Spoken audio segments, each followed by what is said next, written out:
नमस्कार मित्रों, यमएस स्टडी में आपका स्वागत है। आज हम यूपी टेट में बार बार पूछे जाने वाले महत्वपूर्ण प्रश्न को लेके आए हैं।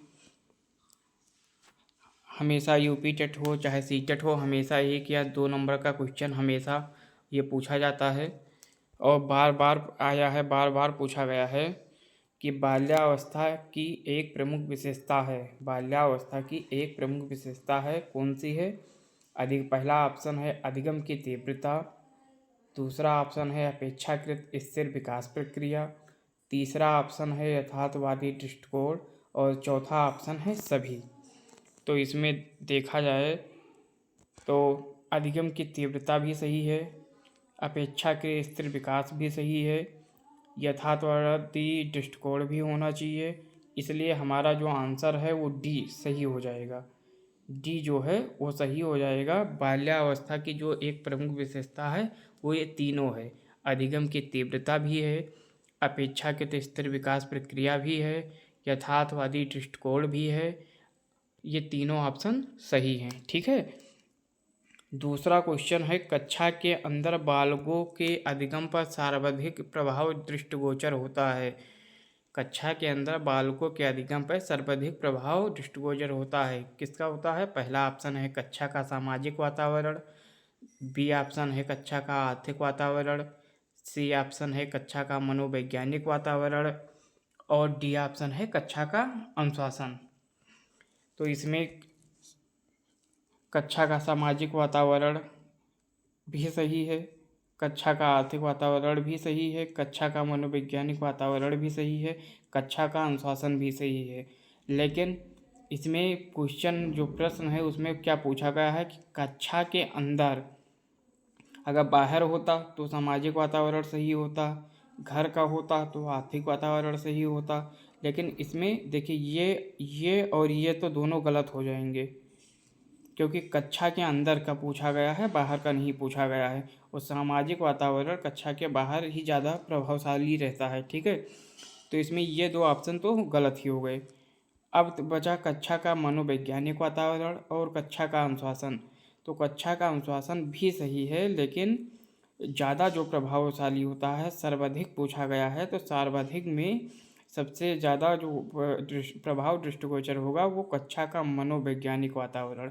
कहने का मतलब है कि कक्षा का जो मनोवैज्ञानिक वातावरण कैसा है, ये प्रभाव बच्चों पे सबसे ज़्यादा आता है। ठीक है। अगला क्वेश्चन है निम्नलिखित में से कौन सी अवस्था में आवेगों की तीव्रतम स्थिति उत्पन्न हो सकती है? शैशवावस्था में, किशोरावस्था में, युवावस्था में या बाल्यावस्था में? देखिए शैशवावस्था में तो आवेगों की तीव्रतम स्थिति उत्पन्न हो ही नहीं सकती। ठीक है। युवावस्था में सर्वाधिक हो जाती है। ठीक है। बाल्यावस्था में ये इतना बच्चे के में आवेग स्थिति जो होती है वो उत्पन्न नहीं होती है। लेकिन जो किशोरावस्था है, किशोरावस्था में बालक की जो आवेग की सबसे ज़्यादा तीव्रतम स्थिति उत्पन्न होती है। किसमें? किशोरावस्था में। ठीक है। अगला क्वेश्चन है सामाजिकरण की प्रक्रिया में शिक्षक का उत्तरदायित्व है। सामाजिकरण की जो प्रक्रिया होती है उसमें शिक्षक का उत्तरदायित्व क्या होता है? पहला ऑप्शन है सामाजिकरण वातावरण का निर्माण, बी ऑप्शन है सामूहिक कार्य को प्रोत्साहन, सी ऑप्शन है सांस्कृतिक कार्यों का प्रोत्साहन, डी ऑप्शन है उपरोक्त सभी। तो इसमें देखिए सामाजिकरण के बारे में पूछा गया है कि शिक्षक का उत्तरदायित्व क्या है। इसमें बालक के बारे में नहीं, शिक्षक के बारे में पूछा गया है। तो इसलिए सामाजिकरण वातावरण का निर्माण करना भी शिक्षक का उत्तरदायित्व होता है, सामूहिक कार्य को प्रोत्साहन करना भी होता है, सांस्कृतिक कार्यों को भी प्रोत्साहन करना शिक्षक का उत्तरदायित्व है। इसलिए ये ऑप्शन उपरोक्त सभी, डी ऑप्शन आपका सही हो जाएगा कि सामाजिकरण वातावरण का निर्माण भी शिक्षक का उत्तरदायित्व होता है, सामूहिक कार्य को प्रोत्साहन भी शिक्षक का उत्तरदायित्व है, सांस्कृतिक कार्यों का प्रोत्साहन भी करना शिक्षक का ही दायित्व होता है। ठीक है। तो इसलिए आपका डी ऑप्शन बिल्कुल सही हो जाएगा। ठीक। अगला जो क्वेश्चन है वो किशोरावस्था की प्रमुख विशेषता नहीं है। इसमें नहीं है पूछा गया है, है ये नहीं पूछा गया है। ठीक है, ये क्वेश्चन में हमेशा यही गलती होती है कि जल्दी जल्दी पढ़ने के चक्कर में हम लोग प्रश्न क्या पूछा जाता है इस पे ध्यान नहीं देते हैं और गलत आंसर वहाँ पे टिक करके चले आते हैं। इसलिए हाँ और या ना नहीं पे अच्छे से ध्यान दे के पहले क्वेश्चन को पढ़ लें। ठीक है, नहीं तो फिर आपका आंसर सीधे गलत हो जाएगा, क्योंकि आप एक चीज़ नहीं पढ़ोगे तो वो सीधे आंसर आपका गलत कर देगा। ठीक है, तो किशोरावस्था की प्रमुख विशेषता नहीं है, कौन सी नहीं है? संवेगों का अधिक संचय की प्रवृत्ति, कल्पना की बहुलता, मानसिक विकास। इसमें 4 ऑप्शन दिए हुए हैं। इसमें पूछा गया है कि किशोरावस्था की प्रमुख विशेषता नहीं है। तो देखिए अभी किस संवेग के बारे में इसके पीछे ही बताया गया था कि किशोरावस्था में संवेगों की अधिक होती है। ठीक है, कल्पना की बहुलता का किशोरावस्था में कल्पना की बहुलता होती है, मानसिक विकास भी तेजी से होता है, लेकिन क्या नहीं होता है? संचय की प्रवृत्ति, संचय की प्रवृत्ति ये, ठीक है, संचय की प्रवृत्ति नहीं होती है। इसलिए आपका जो आंसर है कि किशोरावस्था की प्रमुख विशेषता नहीं है संचय की प्रवृत्ति, बी ऑप्शन आपका राइट हो जाएगा, सही हो जाएगा। ठीक है, अगला क्वेश्चन है, किस मनोवैज्ञानिक का कहना है कि जन्म के समय बालक सभी समान होते हैं? किस मनोवैज्ञानिक ने कहा था कि जन्म के समय सभी बालक समान होते हैं? Crow and crow, Watson, Thorndike या इनमें से कोई नहीं? ये 3 ऑप्शन है आपके पास, इसमें आपको बताना है कि किस मनोवैज्ञानिक का कहना है कि जन्म के समय सभी बालक समान होते हैं। तो इसमें जो आपका राइट आंसर हो जाएगा वो वाटसन हो जाएगा, बी ऑप्शन। वाटसन ने कहा था कि जन्म के समय सभी बालक समान होते हैं। अगला क्वेश्चन है, संवेग शब्द का आर्थिक अर्थ है। जो संवेग शब्द है उसका जो शाब्दिक अर्थ है वो कौन सा है? पहला ऑप्शन है क्रोध तथा भय, बी ऑप्शन है उत्तेजना या भाव में उथल पुथल, सी ऑप्शन है स्नेह तथा प्रेम, और डी ऑप्शन है इनमें से कोई नहीं। तो आपका जो राइट आंसर हो जाएगा वो उत्तेजना या भाव में उथल पुथल, बी ऑप्शन आपका सही हो जाएगा। संवेग का जो शाब्दिक अर्थ होता है वो उत्तेजना में, भाव में उथल पुथल ही होता है, क्रोध तथा भय होगा नहीं। तो ये आपका ऑप्शन गलत हो जाएगा। स्नेह तथा प्रेम भी नहीं होगा, क्योंकि क्रोध तथा भय और स्नेह तथा प्रेम एक दूसरे के विपरीत शब्द हैं। ठीक है, अगला क्वेश्चन है, बालकों में सौंदर्य भूमि विकसित करने का आधारभूत साधन है। बालकों में सौंदर्य भूमि विकसित करने का आधारभूत साधन है, आधारभूत साधन है। तो इसमें देखिए टेलीविज़न तो गलत ही हो जाएगा आपका।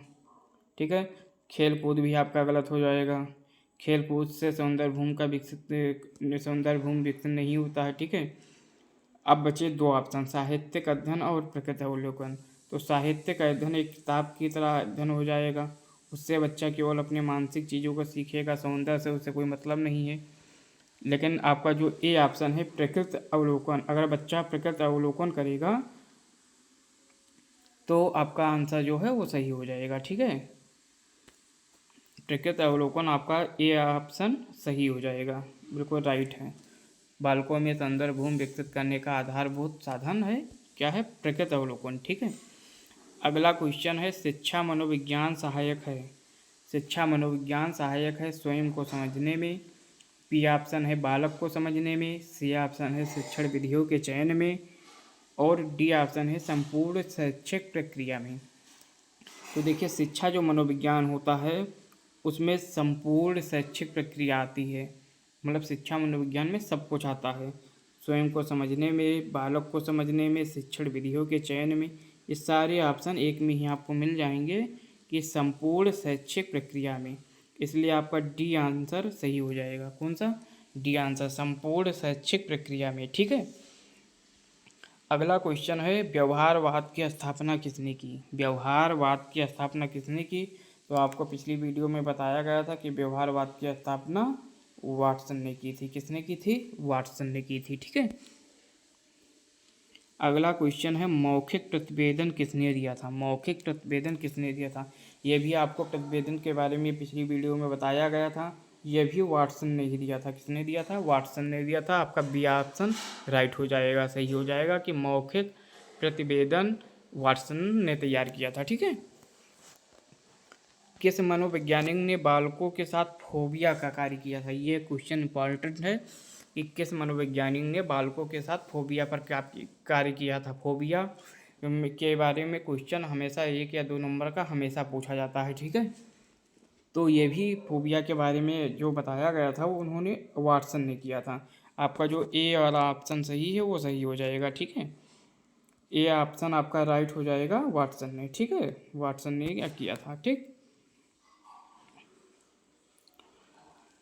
ये भी एक इम्पॉर्टेंट क्वेश्चन है। किसने कहा मुझे 1 दर्जन बच्चे दो और वातावरण के प्रभाव से उन्हें अच्छे डॉक्टर, वकील, वैज्ञानिक, यहाँ तक कि अपराधी भी बनाया जा सकता है? ये भी क्वेश्चन, ये भी टॉपिक पिछली टॉपिक में मैंने बताया था कि किसने कहा था कि मुझे 1 दर्जन बच्चे दो और वातावरण के प्रभाव से उन्हें अच्छे डॉक्टर, वकील, वैज्ञानिक, यहाँ तक कि अपराधी भी बनाया जा सकता है। तो इसका जो सही आंसर हो जाएगा वो वाटसन हो जाएगा। ठीक है।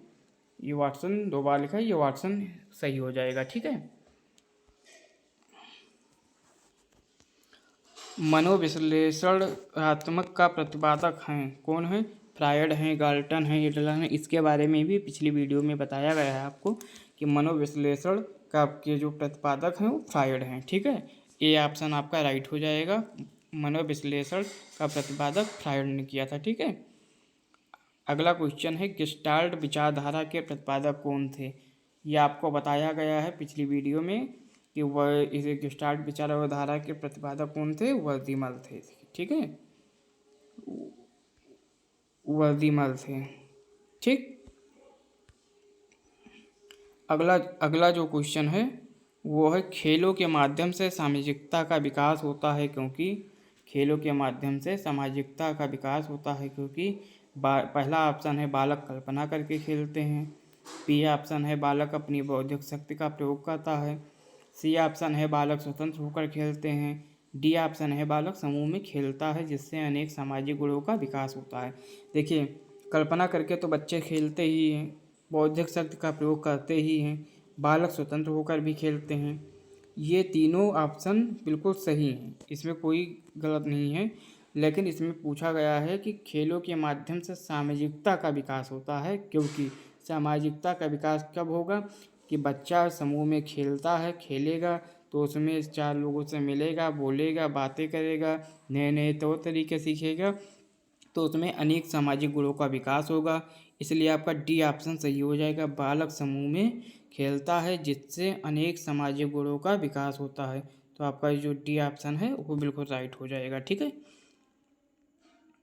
अगला क्वेश्चन है किसके विचार से शैशवावस्था में बालक में प्रेम की भावना काम प्रवृत्ति पर आधारित होती है? ठीक है। किसके विचार से शैशवावस्था में बालक में प्रेम की भावना काम प्रवृत्ति पर आधारित होती है? यह भी आपको पिछली वीडियो में बताया गया था कि फ्रायड विचार जो हैं उसके अनुसार शैशवावस्था में बालक में प्रेम की भावना काम प्रवृत्ति पर आधारित होती है। ठीक है। अगला क्वेश्चन है बालकों के विकास की किस अवस्था को सबसे कठिन काल के रूप में माना जाता है? ये कई बार क्वेश्चन पूछा गया है कि किस अवस्था को सबसे कठिन काल के रूप में माना जाता है। किस अवस्था को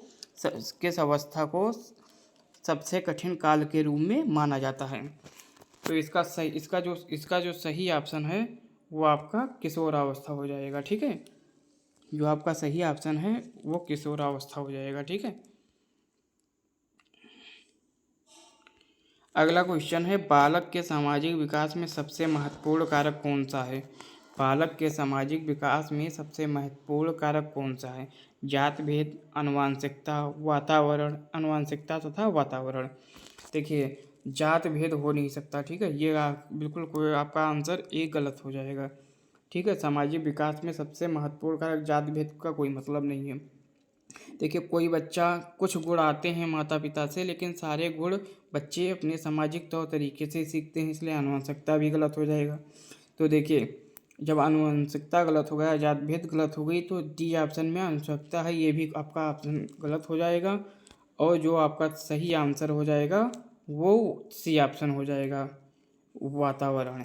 ठीक है, बालक के सामाजिक विकास में सबसे महत्वपूर्ण कारक वातावरण है। ठीक है, अगला क्वेश्चन है, शिक्षकों को बालकों में राष्ट्रीयता के विकास हेतु क्या करना चाहिए?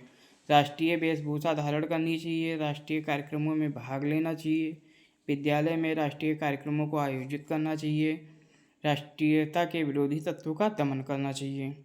देखिए, इसमें आपका जो राइट ऑप्शन हो जाएगा वो सी हो जाएगा, विद्यालय में राष्ट्रीय कार्यक्रमों को आयोजित करना चाहिए। जो बच्चा है वो विद्यालय में जब राष्ट्रीय कार्यक्रम आयोजित होंगे तो वो देखेगा, समझेगा, और ये जो जब देखेगा बच्चा, सीखेगा, तो राष्ट्रीयता का विकास उसमें अपने आप आने लगेगा। ठीक है, तो जो आपका राइट आंसर हो जाएगा वो आपका सी ऑप्शन हो जाएगा, विद्यालय में राष्ट्रीय कार्यक्रमों में आयोजित करना चाहिए। ठीक है,